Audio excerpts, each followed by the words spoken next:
அல்லேலூயா. கர்த்தருடைய பரிசுத்த நாமத்திற்கு மகிமை உண்டாவதாக.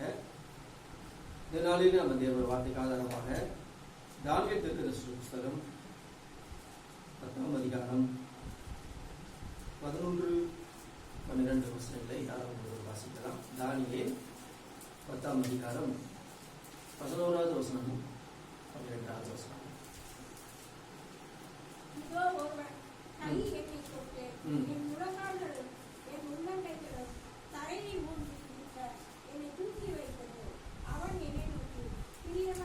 பிரியமான புருஷனாகிய தானியேலே, நான் இப்போது உன்னிடத்திற்கு அனுப்பப்பட்டு வந்தேன். ஆதலால் நான் உனக்கு சொல்லும் வார்த்தைகளின் மீது நீ கவனமாயிருந்து கால் ஊன்றி நில் என்றான். இந்த வார்த்தையை அவன் என்னிடத்தில் சொல்லுகையில் நடுக்கத்தோடே எழுந்தேன். 12வது வசனம். அப்பொழுது அவன் என்னை நோக்கி, தானியேலே, பயப்படாதே, நீ அறிவை அடைகிறதற்கும் உன்னை உன்னுடைய தேவனுக்கு முன்பாக சிறுமைப்படுத்துகிறதற்கும் உன் மனதை செலுத்தின முதல் நாள் துவக்கி உன் வார்த்தைகள் கேட்கப்பட்டது. உன் வார்த்தைகளை நிமித்தம் நான் வந்தேன். அல்லேலூயா. இந்த நாளில் நம்ம தியானிக்கிற ஒரு தலைப்பு, நான் உனக்கு சொல்லும் வார்த்தைகளின் பேரில் நீ கவனமாய் இருந்து கால் ஊன்றீர்கள். நான் உனக்கு சொல்லும் வார்த்தைகளின் பேரில் நீ கவனமாய் இருந்து கால் ஊன்றி நில். Understand the words that I speak to you and stand upright. Hallelujah. ஸ்தோத்திரம். அருமையானவர்களே, தானியேலுடைய ஜெபம் ஒரு தேவதூதனை கொண்டு வந்து விட்டது. தானியேல் பாருங்க எப்படி ஜெபிக்கிறான். கர்த்தருடைய வார்த்தையை அறிந்து கொள்வதற்கு அவன் தன் மனதை செலுத்தினான்.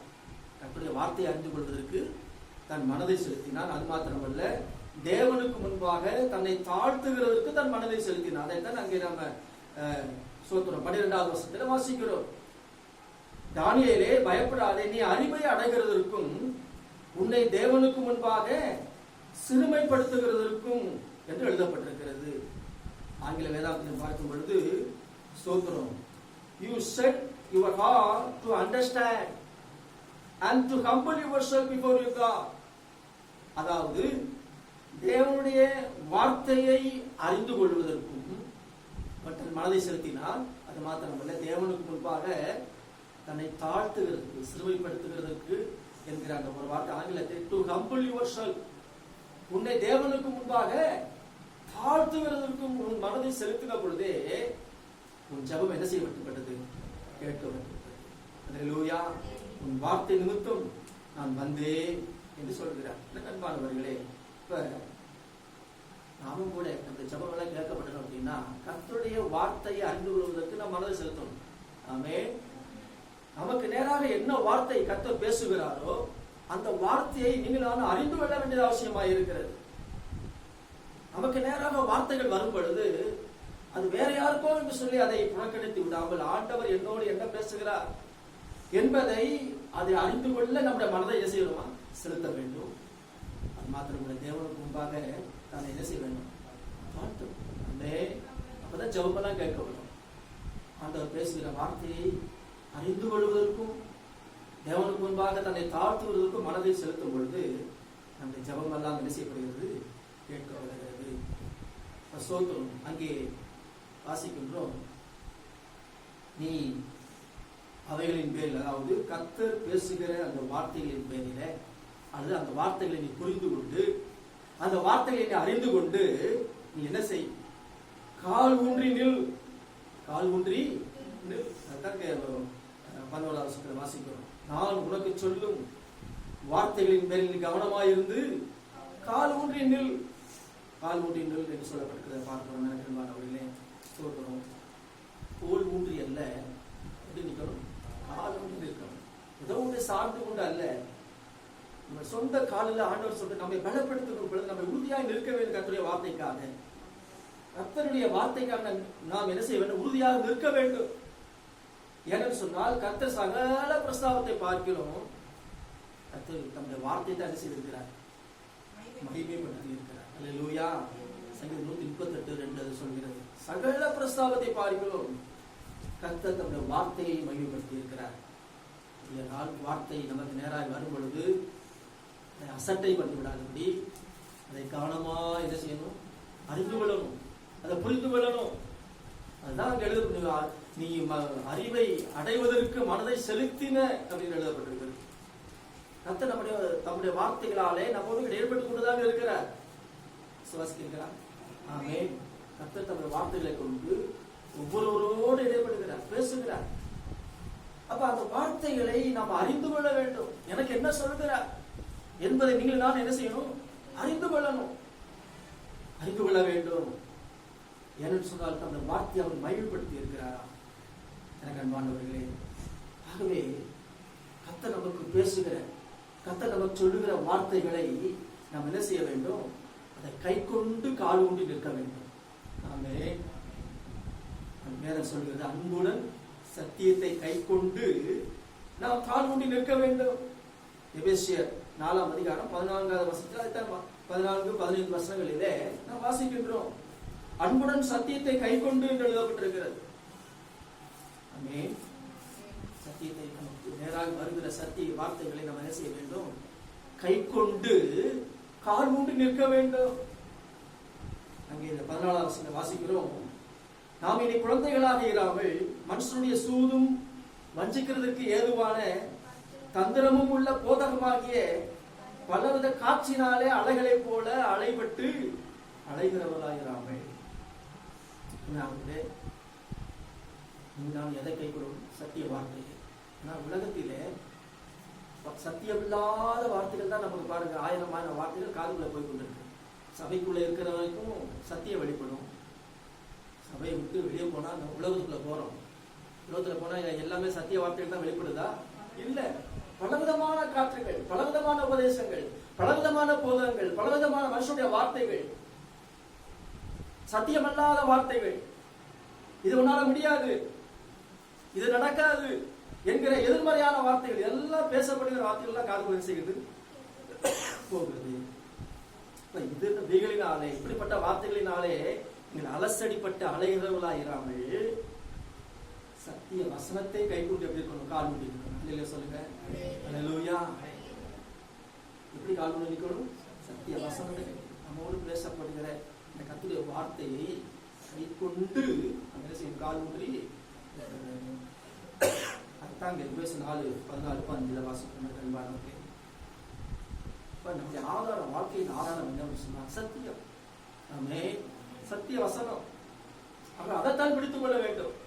ஜீவ வசனத்தை பிடித்துக் கொள்ளுங்கள். அப்பொழுது மாத்திரமே நீங்கள் சுடர்களை போல என்ன செய்ய முடியும், பிரகாசிக்க முடியும். அதைத்தான் நாம் பிலிப்பியர் 2:14 வாசிக்கிறோம். ஜீவ வசனத்தை பிடித்துக் கொண்டு உலகத்திலே சுடர்களை போல பிரகாசிக்கிற நீங்கள்.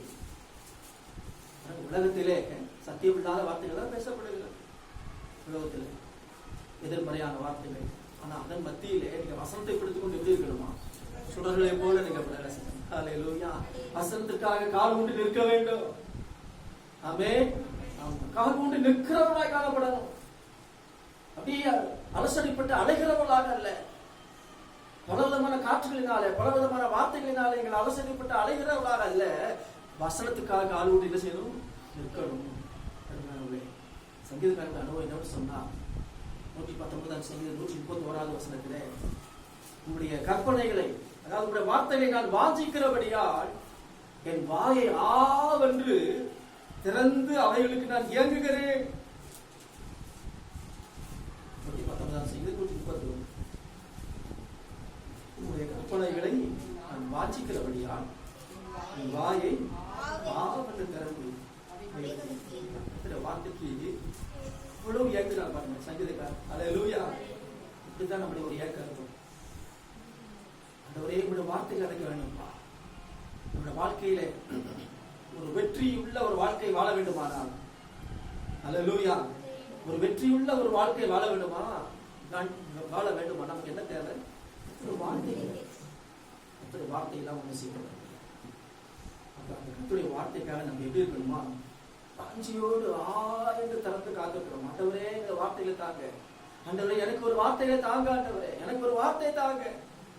நீ அவைகளுக்காக ஏங்குகிற ஒரு மானானது நீரோடைகளை வாஞ்சத்து கதறுவதை போல கர்த்தருடைய சமூகத்திற்காக, கர்த்தருடைய வார்த்தைக்காக நாம் என்ன செய்யணும், ஏங்கி தவிக்கணும், ஏங்கி தாகமா இருக்க வேண்டும்.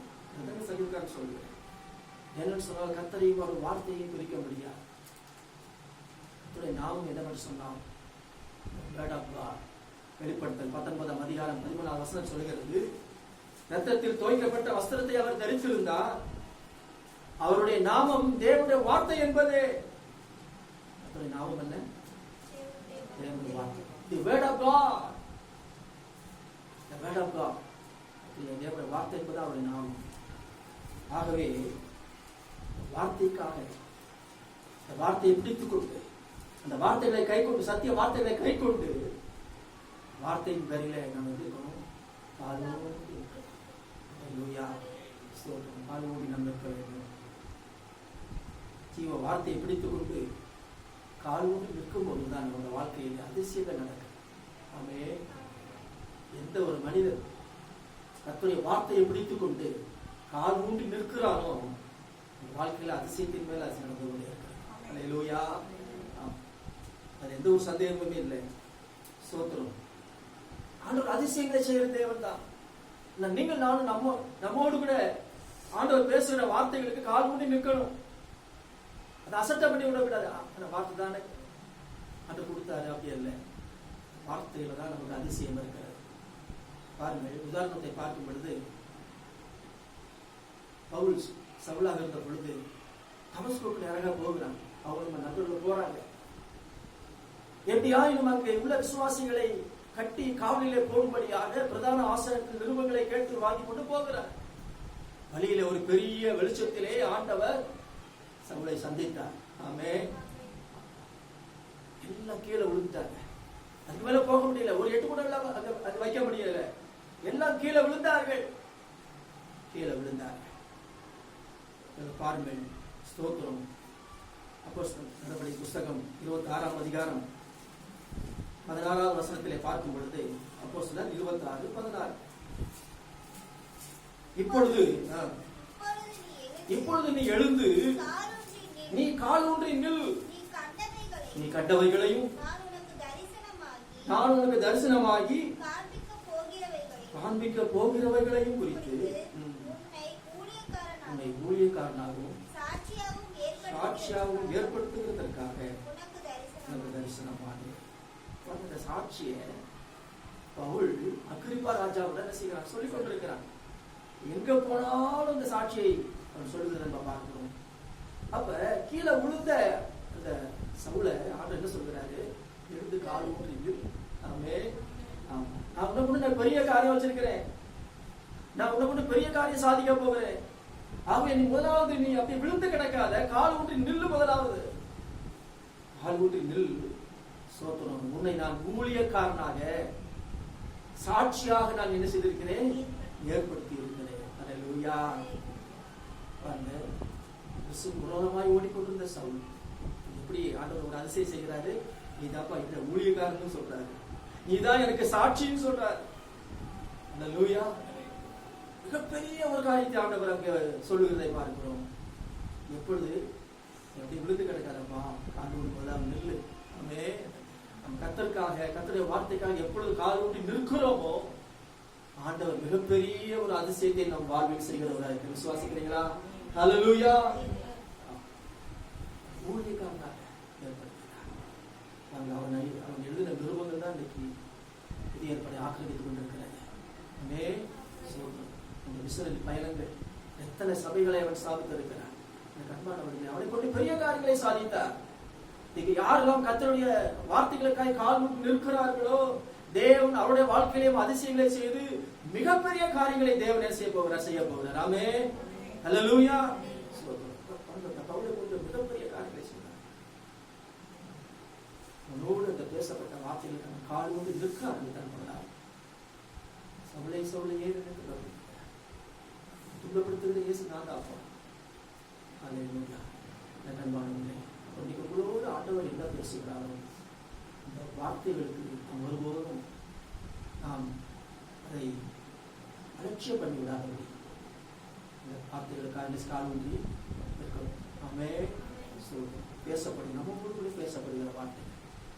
சிலர் பார்த்தீங்கன்னா கர்த்தருடைய வார்த்தையை வெளிப்படும் பொழுது அந்த வார்த்தை எனக்கு இல்லை, அது வேற ஒன்று, இந்த வார்த்தை எனக்குள்ள இன்னொரு ஊருக்கு என்று சொல்லி அதை அப்படியே செய்வாங்க, அதை புறக்கணித்து தள்ளுவாங்க. அப்படியே இல்லை, ஆண்டு நம்ம கூட பேசுவாங்க, ஆண்டவரே நீ சொல்லுவாங்க என்று கேட்கிறேன், எங்களுக்கு தான் நீங்கள் இந்த வார்த்தைகளை கொடுக்குறீங்க என்று சொல்லி அதை நம்ம சற்று உள்வாங்கி கொடுக்கணும். நம்மே சொல்லணும். அப்போ வார்த்தைகளை கேட்டு அதற்காக காது இந்த தானியலுக்கு அதான் சொல்லப்பட்டது, நான் உனக்கு சொல்லும் வார்த்தைகளை பெறுவேன், நீ கவனமாக இரு. நம்மே அப்படின்னா அர்த்தம், வார்த்தைகளை நீ சரியாக அறிந்து கொள், நீ புரிந்து கொள், அதில் நீ மனதை செலுத்து. வார்த்தை அறிவதற்கு மனதை செலுத்து முதலாவது. அடுத்து தேவனுக்கு முன்பாக உங்களை தாழ்த்துகிறதுக்கு மனதை செலுத்துங்க. ஆமே தாழ்த்தும் ஸ்தோத்திரம். இந்த கண்பானவர்களே மற்றபடியாக பார்க்கிறோம், கால் மூடி நிற்கும் பொழுது அவர் நம்மளோட பேசுவார். ஆமே ஆமே நம்மளோட அவர் பேசுவார். நேரத்தில் வாசிக்கிறோம் எசேக்கியேல் 2வது அதிகாரம் 1வது வசனத்தை யாராவது சீக்கிரம் வாசிங்கள். அவர் என்னை நோக்கி, மனுபுத்திரனே, உன் காலூன்றி நில், உன்னுடனே பேசுவேன் என்றார். ஆமே. யார் ஒருவர் கர்த்தருக்காக கர்த்தருடைய வார்த்தைக்காய் கால் ஊன்றி நிற்கிறார்களோ அவர்களோடு கர்த்தர் பேசுவார். ஆமே. பேசாம இருக்க முடியாது. பேசாத இருக்கிற ஒரு தெய்வம் அல்ல, ஒரு கல்லோ ஒரு மரமோ அல்ல, ஒரு பேசுகிறவர். நீ கால் ஊன்றி நில், நான் உன்னோட பேசுவேன். நம்மோட பேசுவதற்கு அவர் என்ன செய்ய காத்துக் கொண்டிருக்கிறார். ஆமே. நீ கர்த்தருக்காக நான் நிற்க போறேன் ஆண்டவரே, நான் கீழே விழுந்து கிடக்கிறவனாக அல்ல, நான் கர்த்தருக்காக என்ன செய்ய போறேன், நான் சொல்லுங்க, கால் ஊன்றி நிற்க போகிறேன். ஹல்லேலூயா. கால் ஊன்றி நிற்க போகிறேன். கோல் ஊன்றி அப்படின்னா ஏதோ ஒரு சார்ந்து உண்டு, ஏதோ ஒரு சார்ந்து இல்லை, எந்த ஒரு கோலையும் சார்ந்து கொள்ள வேண்டாம். கால் ஊன்றி நில்லுங்க, உங்க சொந்த காலில் நில்லுங்க. ஆமே ஆமே இல்லையா? ஆமே ஹல்லேலூயா. கால் ஊன்றி நில், நான் உன்னோட பேசுகிறேன். ஏன்னா ஒவ்வொரு குறித்து ஆண்டவர் பெரிய பெரிய திட்டங்கள் எல்லாம் வச்சிருக்கிறார். ஆமே. பாருங்க, சவுலை குறித்து எவ்வளவு பெரிய திட்டம் வச்சிருக்கிறார். ஹல்லேலூயா. அவன் அப்படியே விழுந்து கிடந்தான் என்னத்துக்கு ஆகும்? அவன் கால் ஊன்றி நிற்க செய்து அவனுக்கு அற்புதம் செய்து ஆண்டவர் மிகப்பெரிய காரியங்களை அவனை கொண்டு சாதித்தார். இன்னைக்கு உங்களை என்னை கொடுத்த ஆண்டவர் மிகப்பெரிய காரியங்களை சாதிக்க திட்டம் வைத்தார். ஹல்லேலூயா. ஒருவேளை நம்ம பாவிக்க நம்ம சின்ன ஆளுங்களை போல இருக்காங்க, என்ன கொண்டு என்ன செய்ய போறீங்க ஆண்டவர்? நான் சிறியவனாய் இருக்கிறேனே, ஒரு சிறிய குடும்பத்தில் பிறந்திருக்கிறேன், நான் ஒரு எளியவனாய் இருக்கிறேன் சொல்லலாம். ஆனால் உங்களை கொண்டுதான், கால் ஊன்றி நிற்கிற உங்களை கொண்டுதான் ஆண்டவர் மிகப்பெரிய மிகப்பெரிய காரியங்களை அவர் செய்ய போகிறார். ஆமென் ஆமென். நம்மோடு பேசுவார், நம்மோடு பேசுவார். பாருங்கள், அங்கே வாசிக்கும் 2வது வசனத்திலே அவர் என்னோடு பேசும் பொழுது ஆவி எனக்குள் வந்து என்னை கால் ஊன்றி நிற்கபடி செய்தது. அப்ப அவர் நம்மளோட பேசும் பொழுது ஆண்டவர் என்ன செய்கிறார்? ஆவி அனுப்புறார், நம்மளை கால் ஊன்றி நிற்க அவர் இப்ப நம்மை பலப்படுத்து. நான் நிற்க முடியலையா அப்படின்னு சொன்னீங்கன்னா என்னையே ஆவியானவர் நம்ம என்ன செய்து வருவார்? நிரப்பி விட்டு கால் ஊன்றி நிற்க பலப்படுத்துவார். மறந்து போய்விடாது. என்ன கண்பானவர்களே, ஸ்தோத்திரம். கால் ஊன்றி நிற்கும் பொழுதுதான் ஆண்டவர் மிகப்பெரிய அதிசயங்களை செய்கிறார். இன்னொரு உதாரணத்தை பார்க்கிறோம். பாருங்கள், ஒருவேளை பிரச்சனைகளாக யோர்தானை நாம் கடந்து கொண்டிருக்கலாம். ஒரு இடமெல்லாம் பாருங்க, யோர்தானை போல ஒரு பரிச்சு இப்பதான செங்கடலை தான் கடந்து வந்தேன். அடுத்து என்ன வருகிறது? யோர்தான் வருகிறது. பிரச்சனை மேல பிரச்சனை. பயப்படாதீங்க, நீங்க அந்த பிரச்சனையாகி யோர்தான் மேலே கால் ஊன்றி நில்லுங்க. ஆமே. எது பிரச்சனையா இருக்கிறதோ பாருங்கள், யோர்தான் நதி உங்கள் வாழ்க்கையில முன்னேற விடாதபடி குறுக்கே போய் கொண்டு இருக்கிறதோ அந்த பிரச்சனையின் மேலே, அந்த யோர்தான் மேலே என்ன செய்யுங்க? கால் ஊன்றி நில்லுங்கள். நீங்க விலகி போக வேணாம், அது விலகி போகும். ஆமே. நீங்க பிரிந்து போக வேண்டாம், அது பிரியும். யோர்தான் பிரியும், அது குவியலாக குவியும். ஆமே. சுவாசிக்க நீ யோர்தானுக்கு பயப்பட வேண்டாம். ஆமே. நீங்க என்ன செய்யணும்? அந்த பிரச்சனை மேல கால் ஊன்றி நிற்கணும். ஹல்லேலூயா. அது பிரச்சனை மேல பாருங்க, வேதத்துல வாசிக்கிறோம். ஸ்தோத்திரம்.